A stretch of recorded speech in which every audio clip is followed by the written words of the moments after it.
Tuhan, kami bersyukur buat pagi hari ini kami dapat duduk diam dalam hadirat Tuhan. Kami bisa berdoa, memuji dan menyembah Tuhan. Biar kami terus memiliki gaya hidup yang suka berdoa, memuji dan menyembah Tuhan, dan merenungkan firman-Mu Tuhan. Sehingga kami juga menjadi para pelaku firman Tuhan. Sehingga hidup yang kami hidup ini bukan hanya hidup kami sendiri lagi, tetapi Kristus Yesus yang ada dalam hidup kami. Berbicara Roh Kudus pada pagi hari ini kepada setiap kami, anak-anak-Mu Tuhan, hamba-hamba-Mu, apa yang Kau ingin sampaikan kepada kami Tuhan. Biar firman Tuhan pada pagi hari ini menjadi rema dalam hidup kami. Bukan hanya kami dengar saja, tapi kami lakukan dengan segenap hati kami, dengan segenap jiwa kami, dan dengan segenap akal budi kami dan kekuatan kami Bapa. Sebelumnya kami mohon ampun Tuhan atas setiap dosa kesalahan kami, begitu juga orang lain terhadap kami, agar kami layak menerima berkat rohani jasmani dalam hidup kami, dan kami layak disebut menjadi anak-anak-Mu Tuhan. Terima kasih Bapa, urapi mulut bibir hamba-Mu yang tidak ada apa-apanya ini Tuhan, biar bukan perkataan hikmat manusia yang keluar daripadanya, tapi perkataan hikmat Roh Kudus-Mu sendiri yang menyertainya Bapa. Biar Engkau Tuhan Yesus semakin bertambah-tambah dalam hidup kami semakin berkurang-kurang Tuhan. Kami siap mendengar firman-Mu, hanya di dalam nama Tuhan Yesus Kristus. Kami telah berdoa dan mengucap syukur. Haleluya. Amin. Shalom Bapak Ibu Saudara yang kasih dalam Tuhan. Bisa mendengar suara saya? Kasih tanda tangannya jempol. Nah, oke. Saya pikir nggak kedengaran karena saya sendiri doang nih ngomong nih. Oke. Nah, saya mau ajak saudara sekalian kita buka firman Tuhan di Filipi 2 ayat 8 sampai 11 ya. Kita baca firman Tuhan ini Filipi 2 ayat 8 sampai 11. Tema khotbah ya, saya hari ini adalah karena ini menjelang Natal, temanya adalah dalam Natal Tuhan Yesus memberikan kemuliaannya bagi orang percaya. Nah, mari kita baca, saudara baca di sana sendiri, saya baca untuk saudara sekalian ya. Filipi 2 ayat 8 sampai 11. Dikatakan dalam keadaan sebagai manusia, ia telah merendahkan dirinya dan taat sampai mati, bahkan sampai mati di kayu salib. Itulah sebabnya Allah sangat meninggikan dia dan mengaruniakan kepadanya nama di atas segala nama, supaya dalam nama Yesus bertekuk lutut segala yang ada di langit dan yang ada di atas bumi dan yang ada di bawah bumi. Dan segala lidah mengaku Yesus Kristus adalah Tuhan bagi kemuliaan Allah Bapa. Nah, dalam ayat-ayat bacaan di atas yang barusan kita baca tadi, ya, di sini Rasul Paulus menggambarkan bagaimana Tuhan Yesus dalam kedudukannya sebagai Allah, dia mengosongkan segala kebesaran dan kemuliaannya. Untuk apa, saudara? Untuk menyelamatkan kita manusia. Dan setelah itu apa? Dan ia memberikan kembali kemuliaan kepada manusia yang telah hilang karena dosa. Sebagaimana dicatat di Roma 3 ayat 23, di situ dikatakan, karena semua orang telah berbuat dosa dan telah kehilangan kemuliaan Allah. Jadi saudara bisa bayangkan betapa besar kasih Allah atas kita, ya, sehingga Yesus datang ke dunia. Dia kosongkan segala kebesarannya, segala kedudukannya sebagai Allah. Ngapain? Iseng-iseng? Bukan. Untuk menyelamatkan kita yang berdosa, ya, orang-orang berdosa, supaya apa? Supaya kita dikuduskan kembali untuk menerima kemuliaan Dia. Nah, tadi saya katakan tema khotbahnya adalah dalam Natal Tuhan Yesus memberikan kemuliaannya bagi orang percaya. Puji Tuhan, ya, melalui Natal lah Tuhan Yesus datang dalam rupa manusia untuk menyelamatkan manusia dan memberikan kemuliaan yang telah hilang karena dosa. Jadi kita bersyukur justru melalui kedatangan Tuhan Yesus ke bumi ini, Dia menyelamatkan kita. Tapi nggak mungkin dong kucluk-kucluk ya ibaratnya datang Tuhan Yesus keng jadi langsung muncul. Orang langsung kaget. Dia harus datang ke dunia sebagai dalam rupa manusia. Karena kalau tidak dalam rupa manusia, orang nanti tidak akan percaya. Memang bagi orang-orang akan bilang gini, nggak mungkin lah masa Allah jadi manusia, ya kan? Ini banyak terjadi eh, hal yang bertentangan mengenai penerimaan ini, tapi iman percaya kita bahwa Yesus datang ke dunia dalam rupa manusia, dia juga sebagai Allah, dia juga sebagai manusia. Nah, hanya iman kita kepada dia, kita baru bisa mengerti. Kalau kita tidak berimankan kepada dia, nggak bisa kita akan mengerti akan cara Tuhan datang ke dunia ini. Nah, pertanyaannya adalah, kemuliaan yang seperti apa yang Yesus berikan bagi kita orang percaya? Apakah kita di sini orang-orang percaya? Yes. Kita semua orang-orang percaya, makanya kita percaya bahwa Tuhan memberikan kemuliaannya bagi kita. Nah, kemuliaan seperti apa yang Tuhan berikan bagi kita? Yang pertama, itu di Yohanes 1 ayat 12. Ya. Di situ dikatakan, tetapi semua orang yang menerimanya, diberinya kuasa supaya menjadi anak-anak Allah, yaitu mereka yang percaya dalam namanya. Ya. Yang pertama, kemuliaan yang Tuhan Yesus berikan bagi kita, orang percaya, adalah kemuliaan sebagai anak-anak Allah. Jadi, dia berikan kepada kita kemuliaannya. Kemuliaan apa? Kemuliaan sebagai anak-anak Allah. Jelas di firman Tuhan tadi katakan Yohanes 1 ayat 12, tetapi semua orang yang menerimanya, ya kata kunci, tetapi semua orang yang menerimanya diberinya kuasa, ya. Diberinya kuasa supaya menjadi anak-anak Allah. Kita bersyukur kita diberikan kuasa oleh Tuhan sebagai anak-anak Allah. Jadi saudara jangan berpikir gini, saya sudah jadi orang Kristen bertahun-tahun, saya udah ikut ibadah, saya udah baca Alkitab, saya sudah berdoa muji nyembah Tuhan, tapi kayaknya hidupku kayak biasa aja. Sepertinya seolah-olah kayaknya nggak ada sesuatu yang terjadi gitu. Nothing happens. Tapi saudara nggak sadar bahwa sebenarnya engkau telah diberikan kuasa sebagai anak-anak. Nah, kuasa seperti apa, saudara? Ingat, salah satu butir dari Pentakosta ketiga, ya, ada 5 poin mengenai Pentakosta ketiga itu. Yang pertama sampai keempat. Nah, saya mau bahas poin yang kelima. Di situ dikatakan Pentakosta ketiga akan memberikan kuasa untuk menyelesaikan amanat agung. Dan setelah itu Tuhan Yesus datang kembali. Jadi kita sebagai anak-anaknya diberikan kuasa untuk apa, saudara? Menyelesaikan amanat agung. Nah, apa itu amanat agung? Amanat agung dikatakan, pergilah, jadikanlah semua bangsa murid, dan baptislah mereka dalam nama Bapa, Anak, dan Roh Kudus. Dan apa setelah itu? Dan supaya mereka melakukan apa yang kuperintahkan kepadamu. Dan ketahuilah bahwa aku menyertai kamu senantiasa sampai kepada akhir zaman. Wow, dahsyat. Kita diberi kuasa untuk menyelesaikan amanat agung. Nah, pertanyaannya adalah, apakah engkau sudah menjadi pelaku firman? Apakah engkau sudah menjadikan firman Tuhan itu menjadi rema dalam hidupmu? Atau sekedar firman itu cuma logos, cuma baca, oh kata-katanya, tapi tidak jadi rema. Kalau firman Tuhan itu tidak jadi rema, kita tidak akan bisa menyelesaikan amanat agung. Kita tidak akan bisa menerima kuasa itu. Nggak bisa.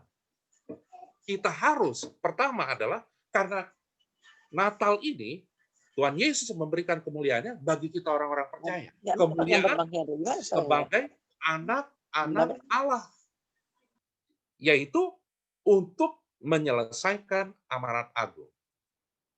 Hari-hari ini Tuhan izinkan terjadi pandemi COVID-19. Itu bukan sesuatu kayak gini, aduh kayaknya Tuhan kayak nggak sayang sama kita ya, kok dibiarin ya terus udah 9 bulan, nggak selesai-selesai, malah makin nambah jumlahnya yang terkena dampak COVID ini, ya. Terus yang mengalami terpapar juga makin banyak, yang meninggal juga makin banyak. Tuhan, mana mujizatmu? Mana kuasamu, kasihmu? Eh, saya mau sampaikan kepada saudara, Tuhan Yesus yang kita sembah itu dahsyat. Dia bukan Allah yang tidur, dia bukan Allah yang nggak peduli sama kita. Nah, pertanyaannya adalah, apakah kita mengasihi Allah, mengasihi Yesus dengan segenap hatimu, dengan segenap jiwamu, dengan segenap akal budimu, dan dengan segenap kekuatanmu? Kalau engkau tidak mengasihi Tuhan seperti itu, tidak akan mampu engkau menerima kuasa itu. Karena hanya orang-orang pilihan Tuhan yang bisa menerima kuasa itu untuk menyelesaikan amanat agung Tuhan. Saya percaya kita semua di sini adalah anak-anak yang telah diberikan kuasa oleh Tuhan untuk menyelesaikan amanat agung Tuhan ini. Dan itu terjadi justru di saat pandemi COVID-19 ini. Dan saya percaya juga bahwa bagi dialah yang dapat melakukan jauh lebih banyak dari apa yang kita doakan dan pikirkan, saudara. Jadi hari-hari ini, mari kita banyak menyampaikan firman Tuhan, menjadi pelaku firman Tuhan. Waktu kita menyampaikan firman Tuhan, pertama kita harus jadi pelaku firman Tuhan. Memang tidak mudah, saudara. Tapi kita harus salibkan daging kita. Kita harus salibkan ego kita. Kita harus salibkan segala keinginan duniawi kita. Karena itu tidak bisa sepadan dengan keinginan surgawi. Keinginan Tuhan itu bertolak belakang dengan keinginan dunia. Keinginan dunia adalah sesuatu hal-hal yang berhubungan untuk menyenangkan hanya daging kita, jiwa kita, tapi roh kita belum tentu. Karena kenapa? Bertentangan. Roh Kudus tidak bisa berhubungan dengan hal-hal yang berbau duniawi. Nggak bisa. Roh Allah itu kudus. Kita ini dikuduskan oleh kuasa darah Yesus, makanya karena kita dikuduskan oleh kuasa darah Yesus, kita diberikan kuasa olehnya sebagai anak-anak Allah. Jadi, yang pertama, kemuliaan yang seperti apakah yang Tuhan Yesus berikan bagi kita orang percaya? Yang pertama, kemuliaan sebagai anak-anak Allah. Itu ada tadi di Yohanes 1 ayat 12, di situ dikatakan, tetapi semua orang yang menerimanya, diberinya kuasa supaya menjadi anak-anak Allah, yaitu mereka yang percaya dalam namanya. Nah, yang kedua, kemuliaan apa yang Tuhan Yesus berikan bagi kita orang percaya? Yang kedua adalah kemuliaan karena menjadi satu dengan Tuhan Yesus. Waktu kita ditebus oleh kuasa darah Yesus, kita menjadi satu dengan Tuhan Yesus. Makanya Paulus, waktu dia bertemu dengan Yesus, dan dia terima Yesus sebagai juru selamat, bayangkan ya, sebelumnya dia menentang pengajaran Kristus, bahkan dia menganiaya umat Tuhan. Tapi waktu dia bertemu dengan Yesus, dia terima Yesus, bertobat, dia menjadi satu dengan Tuhan. Dan apa yang dilakukan oleh Paulus waktu itu? Waktu dia bertobat menjadi satu dengan Tuhan, dia katakan, namun aku hidup, bukan aku lagi sendiri, tetapi Kristus yang hidup di dalam aku. Makanya ada lagunya katakan, hidupku bukannya aku lagi, tapi Yesus dalamku. Hidupku bukannya aku lagi, tapi Yesus dalamku. Yesus hidup. Yesus hidup dalamku. Hidupku bukannya aku lagi, tapi Yesus dalamku. Kalau kita hidup dalam Yesus, Kita telah ditebus oleh darahnya. Segala hal yang mau membuat kita jauh daripada Tuhan, kalau kita berharap pada Dia, tidak akan mampu menembus. Karena saya percaya kuasa darah Yesus itu dahsyat. Kuasa darah Yesus itu bisa membuat penyakit, segala penyakit sampar, segala hal-hal yang mau membuat kita mau membuat kita jauh daripadanya, disingkirkan. Dan saya bersyukur bahwa hari-hari ini kita semua yang ada di dalam Zoom ini, kita tetap sehat sempurna dalam nama Yesus. Dan kita tetap menjaga apinya, api Roh Kudus, supaya hidup kita terus dipenuhi dengan kuasa Tuhan. Supaya kita menjadi satu dengan Tuhan. Ya, itu yang Tuhan mau hari-hari ini, supaya kita menjadi satu menjadi satu dengan Yesus. Jadi ada dua tadi, ya. Kemuliaan yang seperti apakah yang Tuhan Yesus berikan bagi kita orang percaya? Yang pertama, kemuliaan sebagai anak-anak Allah. Yang kedua, kemuliaan karena menjadi satu dengan Tuhan Yesus. Yang tadi kemuliaan sebagai anak-anak Allah itu di Yohanes 1 ayat 12. Yang kedua, kemuliaan karena menjadi satu dengan Tuhan Yesus itu ada di Galatia 2 ayat 20. Nah, yang ketiga, kemuliaan apa lagi yang Tuhan berikan bagi kita, orang-orang percaya? Yaitu kemuliaan karena memancarkan sifat Tuhan Yesus. Nah, saya mau nanya, apakah saudara sudah memancarkan sifat seperti Tuhan Yesus atau tidak? Oh iya dong, Kak. Saya udah kok. Buktinya saya kan rajin ikut ibadah. Buktinya saya rajin baca Alkitab. Saya rajin berdoa, muji nyembah Tuhan. Nah, pertanyaannya adalah, apakah engkau memiliki sifat seperti Dia? Seharusnya kalau kita rajin seperti itu, ya, kita harus memiliki sifat seperti Yesus. Sifat Yesus itu apa, saudara? Dia rendah hati, dia lemah lembut, dan dia taat. Dari mana saya bisa sampaikan kok Yesus rendah hati, lemah lembut? Matius 11 ayat 29 dikatakan, "Pikulah kuk yang kupasang." Lihat, ini Yesus yang katakan, "Pikulah kuk yang kupasang dan belajarlah padaku." Tuhan Yesus ngomong, "Pikulah kuk yang kupasang dan belajarlah padaku." Kata Tuhan Yesus, "Karena aku lemah lembut dan rendah hati." Nah, waktu Yesus katakan, "Karena aku lemah lembut dan rendah hati," dampak berikutnya adalah, "dan jiwamu akan mendapat ketenangan." Lihat, waktu Yesus katakan, "Aku rendah hati, aku lemah lembut," ini sifat Tuhan Yesus ya. Karena aku rendah hati dan lemah lembut, jiwamu akan mendapat ketenangan.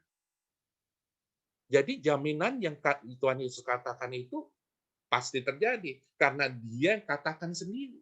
Tuhan Yesus sendiri yang katakan. Jadi waktu kita pikul kuk yang dipasang oleh Tuhan Yesus, dan kita ikuti Dia, belajar dengan Dia, karena Dia lemah lembut dan rendah hati, kita akan mendapat jiwa kita yang tenang. Saya jadi teringat lagu Natal, ya, Natal terindah itu. Saya bersyukur lagu ini. Lagunya seperti ini. Natal terindah dalam hidupku, waktu ku bertemu Yesusku. Saat ku tahu juru selamatku telah lahir di hatiku. Lihat refrennya. Jiwaku pun memuliakan namamu. Segenap hatiku bersuka di dalammu, dan mulutku kan memuji namamu. Kau yang terindah bagiku. Sambil saudara nyanyi sendiri, jiwaku pun memuliakan nama-Mu. Segenap hatiku bersuka di dalam-Mu, dan mulutku kan memuji nama-Mu. Kau yang terindah bagiku. Ini kemarin lagu ini tiba-tiba muncul di hati saya. Lagu Natal ini. Dan itu membuat menyentuh hati kita bahwa betapa besarnya kasih Tuhan Yesus dalam hidup kita. Dan kata-katanya itu sangat memberkati. Karena di situ dikatakan, waktuku bertemu Yesusku, saat ku tahu juru selamatku. Jadi kita tahu bahwa kita ini bukan karena kuat gagah kita bertemu dengan Tuhan Yesus. Bukan. Bukan kita yang milih dia, tapi justru dia yang memilih kita. Bukan kamu yang memilihku, tapi aku yang memilihmu. Jadi waktu kita dipilih menjadi orang-orang benar, that's a blessing. Itu yang disebut namanya anugerah Tuhan. Jadi jangan kita main-main dengan anugerah Tuhan. Anugerah Tuhan dalam hidup kita ini luar biasa. Saya bersyukur bahwa hidup karena anugerah Tuhan itu memang luar biasa. Kalau saya melihat flashback hidup saya, nggak ada yang bisa saya banggain sebenarnya. Karena kenapa? Yang saya banggain hal-hal duniawi dulunya. Tapi setelah saya bertobat, setelah saya lahir baru, saya baru mengenal bahwa ternyata kemegahan dunia, ya, hal-hal yang berbau kekayaan, ketenaran, kehebatan, itu nggak ada artinya dibandingkan kasih karunia Tuhan dalam hidupku. Dibandingkan karya penebusan Tuhan dalam hidupku. Bahwa karena begitu besar kasih Allah akan dunia ini, sehingga dia apa, saudara? Sehingga ia memberikan anaknya kepada barang siapa percaya pada dia, tidak binasa, melainkan beroleh hidup yang kekal. Jadi barang siapa yang percaya kepada Yesus, dia tidak akan binasa, melainkan beroleh hidup yang kekal. Jadi tadi yang pertama, kemuliaan apa yang Tuhan Yesus berikan bagi kita orang-orang percaya? Kemuliaan sebagai anak-anak Allah. Yang kedua, kemuliaan karena menjadi satu dengan Tuhan Yesus. Dan yang ketiga, kemuliaan karena memancarkan sifat Tuhan Yesus. Tadi saya katakan di Matius 11 ayat 29, sifat Tuhan Yesus dikatakan, aku lemah lembut dan rendah hati, dan jiwamu akan mendapat ketenangan. Dan juga sifat Tuhan Yesus yang lain adalah, kalau saudara baca di Galatia 5 ayat 20 sampai 23, itu berbicara mengenai buah roh. Buah roh. Dia punya kasih, dia memberikan sukacita, dia memberikan damai sejahtera, dia sabar. Tuhan Yesus sabar. Kalau nggak sabar, orang-orang Romawi yang menyalibkan dia mati semua, saudara.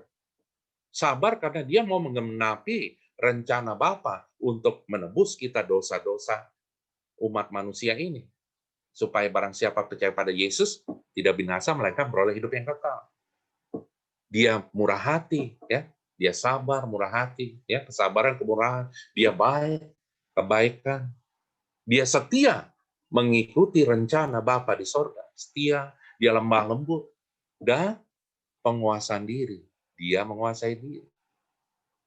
Apakah kita sudah miliki buah roh itu? Memang tidak semua kita bilang, ya saya sudah miliki ini, sempurna. Enggak, tapi kita harus memiliki itu. Menjadi sempurna. Karena dikatakan Matius 5 ayat 48, karena itu kamu harus menjadi sempurna. Karena Bapamu di surga adalah sempurna. Kita harus menuju kepada kesempurnaan seperti Kristus. Kita tidak bisa melakukannya dengan kekuatan kita. Tapi kita bisa melakukannya dengan kuasa Roh Kudus yang menyertai kita. Kita tidak bisa perfect, kita tidak bisa sempurna. Tapi kita bisa sempurna kalau kita minta kuasa Roh Kudus menyempurnakan kita. Supaya apa? Supaya kita memiliki sifat Tuhan Yesus.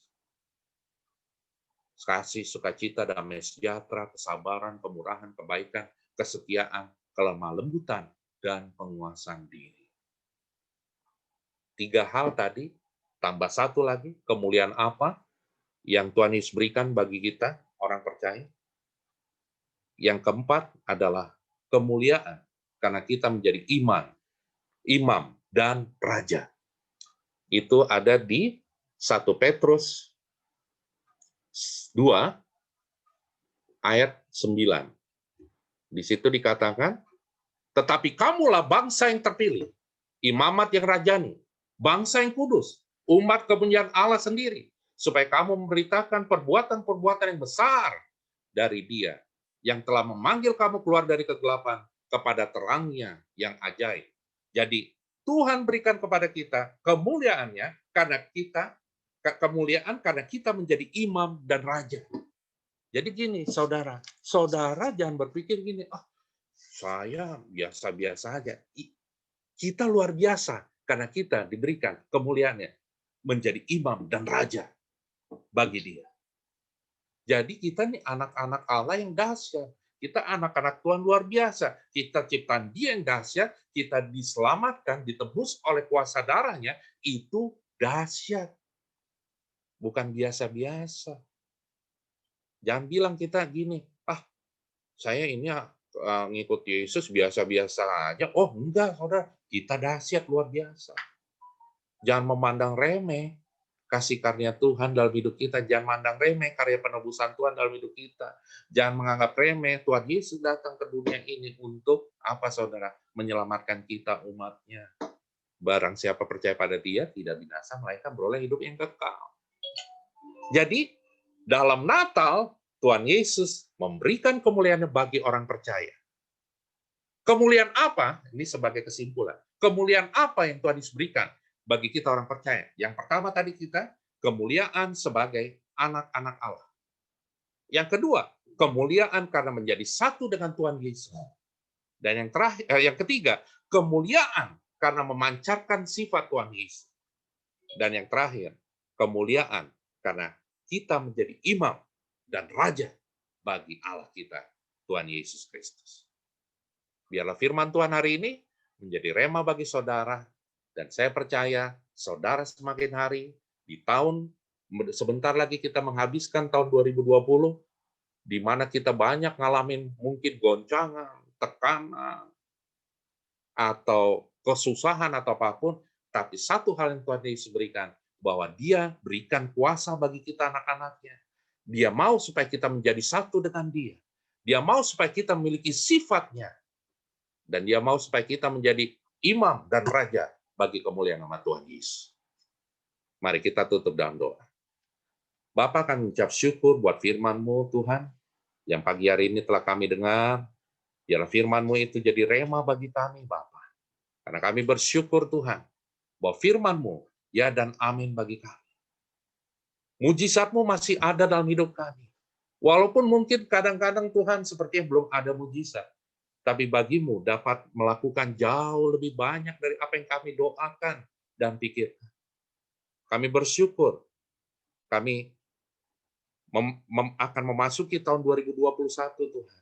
Sepanjang tahun 2020 ini, banyak hal, banyak perkara yang kami alami. Tapi satu hal yang kami percaya, Yesus yang kami sembah dahsyat, Yesus yang kami sembah luar biasa. Kami bersyukur buat segala perbuatan-Mu yang ajaib, di tengah-tengah goncangan sekalipun, di tengah-tengah tekanan sekalipun, Engkau memberikan jalan bagi kami. Engkau memberikan tuntunan bagi kami. Engkau memberikan mujizat. Engkau membuka pintu yang tertutup menjadi terbuka, Bapa. Terima kasih, Tuhan. Ampuni kami kalau kami sering mengeluh. Ampuni kami, Tuhan, kalau sering kami menganggap remeh kasih-Mu, Tuhan, menganggap remeh firman-Mu, menganggap remeh kuasa-Mu, Tuhan, menganggap remeh pengurapan-Mu. Ampuni kami, Tuhan. Biar hidup kami terus dipenuhi dengan kuasa Roh Kudus-Mu, pengurapan-Mu, Tuhan. Karena kami percaya waktu pengurapan-Mu turun bagi kami, apa yang tidak mungkin jadi mungkin, apa yang tidak ada menjadi ada. Dan biar perkataan kami, pikiran kami, tingkah laku kami seperti Engkau, Tuhan Yesus. Supaya kami hidup bukan kami lagi sendiri, tetapi Kristus Yesus yang ada dalam hidup kami. Terima kasih Bapa. Hamba berdoa buat GBI Cipayung Raya Tuhan. Biar penuh dengan kemuliaan Allah, pengurapan Tuhan, roh hikmat, pewahyuan, dan kuasa Tuhan menyertai setiap hamba-hambamu dari Gembala Pak Arlen Pasaribu dan Ibu Rosdiana Naibaho Tuhan, dan juga seluruh para pengerja jemaat Tuhan yang ada. Tuhan urapi pakai mereka. Berikan kuasa Tuhan untuk menyelesaikan amanat agung Tuhan Yesus sebelum Tuhan Yesus datang kembali. Pengurapan Tuhan menyertai mereka, sehingga waktu mereka berkata-kata, bertindak, berpikir, semua untuk memuliakan dan meninggikan nama-Mu Tuhan Yesus. Mereka sehat kuat dalam nama Tuhan Yesus. Dari ujung rambut sampai ujung kaki, roh jiwa tubuh mereka dipenuhi kemuliaan Tuhan. Seluruh organ tubuh mereka sehat kuat dalam nama Yesus. Sehat sempurna dalam nama Yesus. Tidak ada sakit penyakit. Kami tolak segala virus corona. Kami tolak segala krisis ekonomi. Kami tolak segala intimidasi iblis. Kami tolak segala roh yang tidak mau intim dengan Tuhan. Kami tolak segala penyakit sampar, segala hal-hal tipu muslihat iblis. Kami katakan, diam, tenanglah. Terima kasih Tuhan. Di dalam nama Yesus, diam, tenanglah. Terima kasih Bapa. Terima kasih Tuhan Yesus. Hanya di dalam nama Tuhan Yesus, kami berdoa dan mengucap syukur. Haleluya. Amin. Kita beri kemuliaan bagi nama Tuhan Yesus.